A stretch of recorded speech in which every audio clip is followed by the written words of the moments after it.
قرآن کریم پڑھا کرو، یہ قیامت کے دن اپنے پڑھنے والوں کے لیے شفاعت کرنے والا بن کر آئے گا۔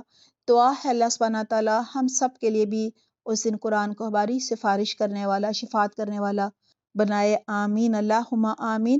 بخاری و مسلم میں ہے، رسول اللہ صلی اللہ علیہ وآلہ وسلم نے فرمایا، لا حسد الا فی اثنتین، رجل علمہ القرآن فہو یتلوہ آناء اللیل وآناء النہار فسمعہ جار لہ فقال لیتنی اوتیت مثل ما اوتی فلان فعملت مثل ما يعمل، ورجل آتاه الله مالا فهو يهلكه في الحق فقال رجل لیتنی اوتیت مثل ما اوتی فلان فعملت مثل ما يعمل۔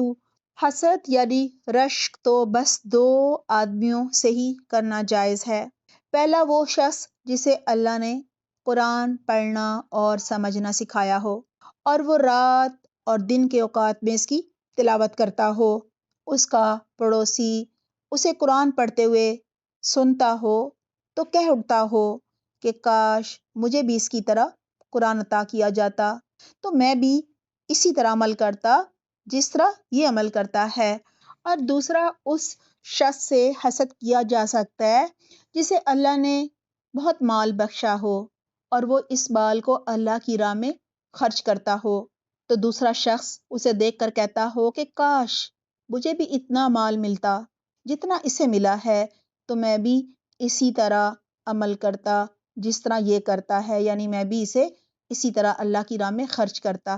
حضرت جابر بن عبداللہ رضی اللہ عنہ نے فرمایا کہ حضور صلی اللہ علیہ وآلہ وسلم غزوہ احد کے شہداء میں سے دو صحابہ کرام کو ایک کپڑے میں جمع فرماتے اور پوچھتے کہ ان میں سے قرآن کسے زیادہ یاد ہے۔ جب ان میں سے ایک کی طرف اشارہ کیا جاتا تو اسے قبر میں آگے کر دیتے اور فرماتے میں قیامت کے دن ان سب پر گواہ ہوں گا۔ دیکھیں قرآن کا ایک حرف پڑھنے پر 10 نیکیاں ملتی ہیں۔ حدیث کے مطابق الف لام میم پڑھنے پر 30 نیکیاں مل جاتی ہیں۔ رسول اللہ صلی اللہ علیہ وآلہ وسلم نے فرمایا کہ اللہ رب العزت فرماتا ہے، جس شخص کو قرآن اور میرا ذکر اتنا مشغول کر دے کہ وہ مجھ سے کچھ مانگ بھی نہ سکے تو میں اسے مانگنے والوں سے بھی زیادہ عطا فرماتا ہوں۔ سبحان اللہ۔ اللہ تعالیٰ ہمیں بھی ایسے ہی مشغول فرما دے، آمین اللہم آمین، کہ ہمیں دعا مانگنے کا بھی ٹائم نہ ملے۔ مسند احمد اور ترمذی میں ہے، رسول اللہ صلی اللہ علیہ وآلہ وسلم نے فرمایا، ان الذی لیس فی جوفہ شیء من القرآن کالبیت الخرب، وہ شخص جس کے دل میں قرآن کریم کا کچھ حصہ بھی نہیں، وہ ویران گھر کی طرح ہے۔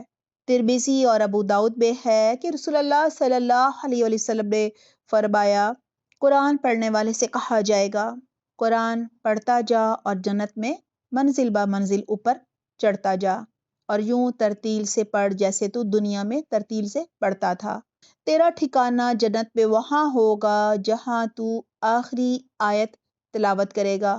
دعا ہے اللہ سبحانہ تعالیٰ ہمیں بھی قرآن کریم کو حفظ کرنے کی توفیق عطا فرمائے تاکہ اس دن ہم جو ہیں وہ سیڑھیاں چڑھتے چلے جائیں جنت کی طرف، آمین اللہم آمین۔ دیکھیں ایک بندہ مومن کسی عمل سے اتنا قرب الہی نہیں پا سکتا، اللہ کے قریب نہیں ہو سکتا جتنا وہ کلام الہی یعنی قرآن کے ذریعے سے قرب پا سکتا ہے۔ رسول اللہ صلی اللہ علیہ وآلہ وسلم نے فرمایا، انکم لن ترجعوا الی اللہ بافضل مما خرج منہ یعنی القرآن، بے شک تم قرآن سے بڑھ کر افضل کسی اور چیز کے ذریعے اللہ کی طرف ہرگز نہ لوٹو گے۔ یعنی جب ہم قیامت کے دن اللہ سبحانہ تعالیٰ کے حضور پیش ہوں گے تو سب سے افضل چیز جو ہمارے پاس ہوگی وہ قرآن ہوگا۔ دعا ہے اللہ سبحانہ تعالیٰ اس دورہ قرآن کو قرب الہی پانے کا ذریعہ بنائے اور اس رمضان میں ہم سب کی بہترین مغفرت فرما دے۔ اللہ سبحانہ تعالیٰ ہمارے لیے قرآن کو ترجمہ و تفسیر سے، تجوید سے سیکھنا اور حفظ کرنا، ہر قرآن کے حکم پر عمل کرنا آسان فرما دے، ہمارے لیے راستے کھول دے۔ اللہ سبحانہ تعالیٰ ہمارا ہاتھ پکڑ کر ہمیں اس راستے پر چلا دے اور آخری سانس تک ہم اسی راستے کے مسافر ہوں، اسی راستے پر چلتے رہیں۔ آمین اللہم آمین۔ دیکھیں قرآن جو ہے وہ اللہ سبحانہ تعالیٰ کی رسی ہے، قرآن میں کہا گیا ہے، اور چمکتا دھمکتا نور ہے۔ قرآن ہر غم، ہر بے چینی، اسی طرح روگ و پریشانی کا نفع بخش جو ہے وہ علاج ہے۔ قرآن اللہ کا دسترخوان ہے، یہ عطیہ ہے، یہ نعمت ہے بہت بڑی۔ اس قرآن پر عمل کرنے والوں کی دنیا میں اللہ تعالیٰ رہنمائی فرماتے ہیں۔ یہ قرآن ایک بندہ مومن کی، اس کو پڑھنے والے کی حفاظت کرتا ہے، اور آخرت میں باعث نجات بھی ہوگا۔ یعنی اس کو پڑھنے والا قرآن کی بڑی جو گھبراہٹ ہے اس میں بھی خوف زدہ نہیں ہوگا، اور اسے حساب دینے میں بھی کوئی دشواری نہیں ہوگی۔ بار بار کثرت سے قرآن پڑھتے رہنے سے بھی پرانا نہیں ہوتا، یعنی اس سے دل نہیں بھرتا، ہر دفعہ نیا لگتا ہے۔ کتنی دفعہ دورہ قرآن ہوئے، لیکن جب بھی کروایا جاتا ہے لگتا ہے جیسے کہ پہلی دفعہ کروایا جا رہا ہے۔ اس کے عجائب، رموز، اسرار، نکات، حکم کبھی بھی ختم نہیں ہوتے۔ اور جس گھر میں قرآن پڑھا جائے وہ گھر اپنے اہل کے لیے کشادہ ہو جاتا ہے، اور اس میں فرشتے حاضر ہوتے ہیں، اور شیاطین جو ہیں وہ اس گھر کو چھوڑ جاتے ہیں۔ وہ گھر خیر و برکت سے بھر جاتا ہے۔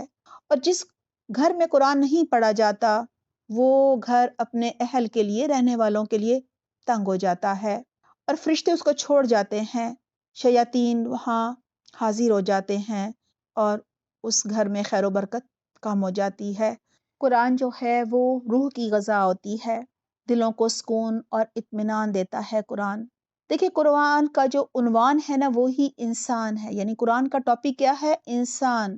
اللہ نے انسان کو بنایا ہے نا، تو کیا اللہ ہی نہیں جانے گا کہ انسان کے لیے کیا چیز نفع مند ہے اور کیا نقصان دہ ہے؟ یہ ہدایت کی کتاب ہے، زندگی کا مقصد بتاتی ہے، جنت کا راستہ بتاتی ہے، کیونکہ انسان اللہ کی تخلیق ہے اور قرآن اللہ کا کلام ہے۔ اللہ ہی جانتا ہے انسان کے لیے کیا صحیح ہے اور کیا غلط ہے۔ یہ دنیا دارالعمل ہے، اور کیا عمل کرنے ہیں یہ قرآن بتاتا ہے، اور اعمال تو وہی قبول ہوں گے نا جو قرآن و حدیث کے مطابق ہوں گے، جو مسنون ہوں گے، جو اخلاص کے ساتھ کیے جائیں گے۔ قرآن ہمیں دنیا کے جو تفکرات ہیں ان سے آزاد کرتا ہے، اور فکر آخرت جو ہے وہ ہمارے اندر بیدار کرتا ہے۔ آئیے دورہ قرآن 2024 کا آغاز اس نیت کے ساتھ کرتے ہیں کہ یہ قرآن ہمیں اپنے اعمال کو درست کرنے کی، اپنی اصلاح کرنے کی، اللہ کی پسند کا بننے کی توفیق عطا فرما دے۔ اس قرآن کے ذریعے ہم اللہ کا قرب حاصل کر سکیں۔ اللہ سبحانہ تعالیٰ قدم قدم پر ہماری رہنمائی کرے، ہمارا ہاتھ تھام لے، ہمارے سب کام سنبھال لے، ہمارا بہترین دوست اور مددگار بن جائے۔ قدم قدم پر اللہ سبحانہ تعالیٰ سے ہم نے دعائیں مانگنی ہے، گناہوں سے بچنے کی توفیق مانگنی ہے۔ دعا ہے اللہ سبحانہ تعالیٰ ہمیں نیکیوں پر جما دے۔ دعا ہے ہم سے آج تک جو بھی بھول چک میں، جانے انجانے میں کمی کوتاہیاں ہو گئیں، گناہ ہو گئے، حق تلفیاں ہو گئیں، اللہ سبحانہ تعالیٰ ہماری بہترین مغفرت فرما دے۔ ایک بزرگ کا واقعہ یاد آ گیا ہے۔ ان کے پاس ایک بہت ہی گنہگار شخص آیا اور آ کر کہنے لگا کہ میں کیا تسبیح کروں، سبحان اللہ پڑھوں، الحمدللہ پڑھوں، استغفار کروں۔ بزرگ نے کہا کہ اگر تمہارے پاس ایک بہت ہی میلا کچیلا کپڑا ہو، بالکل کالا ہوا ہو اور بہت چکناہٹ ہو اس کے اوپر، تو تم اس کو کیا کرو گے؟ خوشبو لگاؤ گے یا صابن لگاؤ گے؟ پہلے صفائی کرو گے یا پہلے اس کو خوشبو سے مہکاؤ گے؟ تو اس نے کہا کہ نہیں، پہلے تو میں صابن سے اس کا میل کچیل نکالوں گا۔ تو بزرگ نے کہا کہ تم بھی کثرت سے استغفار کرو، تمام کمی کوتاہیوں کی، جو بھی آج تک گناہ ہو گئے ان کی سچے دل سے توبہ کرو، استغفار کرو، اللہ سے معافی مانگو، رو گڑ گڑاؤ، جس کی حق تلفی جانے انجانے میں ہو گئی ان کے ساتھ بھی اب اچھا معاملہ کر لو، اور پھر تم سبحان اللہ الحمدللہ کی خوشبوؤں سے اپنی روح کو مہکانا۔ اپنا بہت خیال رکھیے گا۔ دعا ہے اس رمضان میں اللہ سبحانہ تعالیٰ پر اپنی خاص رحمتوں اور برکتوں کا نزول فرمائے۔ اللہ سبحانہ تعالیٰ دورہ قرآن سننے کی بھی توفیق عطا فرمائے، استقامت عطا فرمائے۔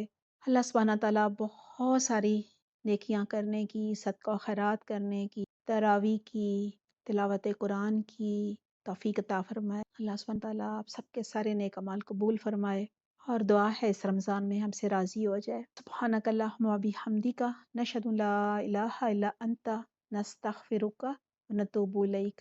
والسلام علیکم ورحمۃ اللہ وبرکاتہ۔